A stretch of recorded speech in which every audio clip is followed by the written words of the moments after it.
If she moves beyond this point, blow your whistle. Come on, Jane. How boldly the lizard struts before the pigeon, when it was the eagle itself he promised us he would not confront. I don't ask you to take pity on me, Ialoja. You have a message from me, or you would not have come. Even if it is the curses of the world, I shall listen. You made so bold with the servant of the White King, who took your side against death. I must tell you, brother chiefs, when I return, how bravely you waged war against him, especially with words. I more than deserve your scorn. I warned you, if you must leave a seed behind, be sure it is not tainted with the curses of the world. Who are you to open a new life when you dared not open the door to a new existence? I say, who are you to make so bold? Oh, you self-vaunted stem of the plantain, how hollow it all proves. The pith is gone in the parent stem, so how will it prove with the new shoot? How will it go with that earth that bears it? Who are you to bring this abomination on us? My powers deserted me, my charms, my spells, even my voice lacked the strength when I made to summon the powers that would lead me over to the last measure of earth, into the land of the fleshless.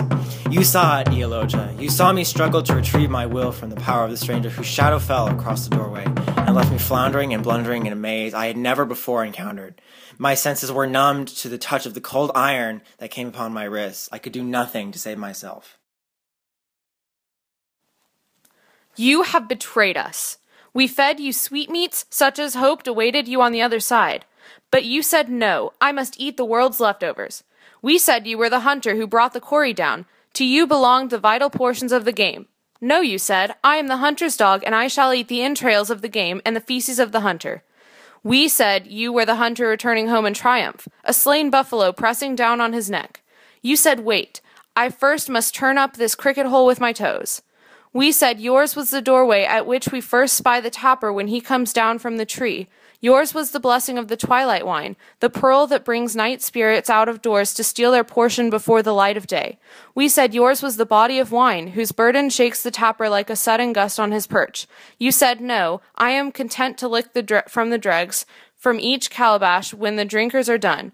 We said the dew on earth's surface was for you to wash your feet along the slopes of honor. You said no, I shall step in the vomit of cats and the droppings of mice. I shall fight them for the leftovers of the world. Enough, Ialoja, enough. We called you leader, and oh, how you led us on. What we have no intention of eating should not be held to the nose. Enough, enough. My shame is heavy enough. Wait, I came with a burden. You've more than discharged it. I wish I could pity you. I need neither your pity nor the pity of the world. I need understanding. Even I need to understand. You were present at my defeat. You were part of the beginnings. You brought about the renewal of my tie to earth. You helped me in the binding of the cord. I gave you warning. The river which fills up before our eyes does not sweep us away in its flood. What were warnings besides the moist contact of the living earth between my fingers? What were warnings besides the renewal of famished embers lodged eternally in the heart of man? But even that, even if it overwhelmed one with a thousandfold temptations to linger a little while, a man can overcome it. It is when the alien hand pollutes the source of will, when a stranger force of violence shatters the mind's calm resolution. This is when a man is made to commit the awful treachery of relief, commit in his thoughts the unspeakable blasphemy of seeing the hand of the gods in this alien rupture of his world.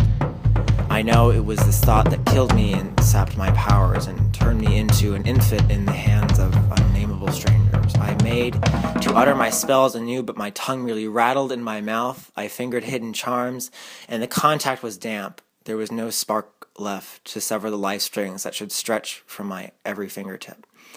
My will was squelched in the spittle of an alien race, and all because I had committed this blasphemy of thought, that there might be the hand of the gods in a stranger's intervention.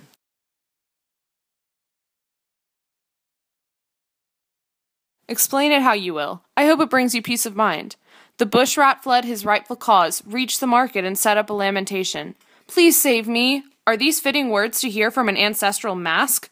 There's a wild beast at my heels. It's not becoming language from a hunter.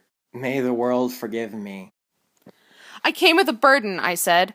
It approaches the gates, which are so well guarded by those jackals whose spittle will from this day be on your food and drink. But first, tell me, you who were once Ellis and Oba, tell me, you who know so well the cycle of the plantain, is it the parent shoot which withers to give sap to the younger, or does your wisdom see it running the other way? I don't see your meaning, Eologia. Did I ask you for a meaning? I asked a question. Whose trunk withers to give sap to the other, the parent shoot or the younger? The parent. Ah, so you do know that. There are sights in this world which say different, Ellison. There are some who choose to reverse the cycle of our being.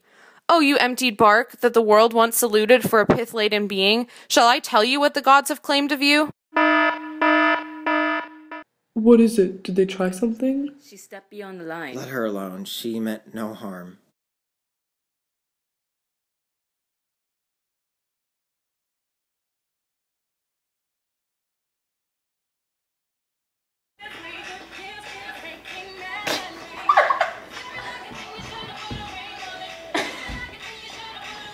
Oh!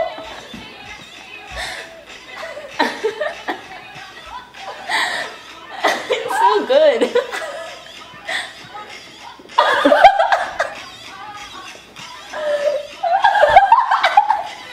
Booty tooch!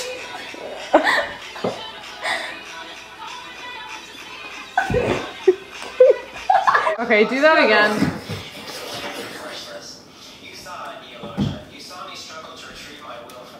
Guys, this is not working whatsoever.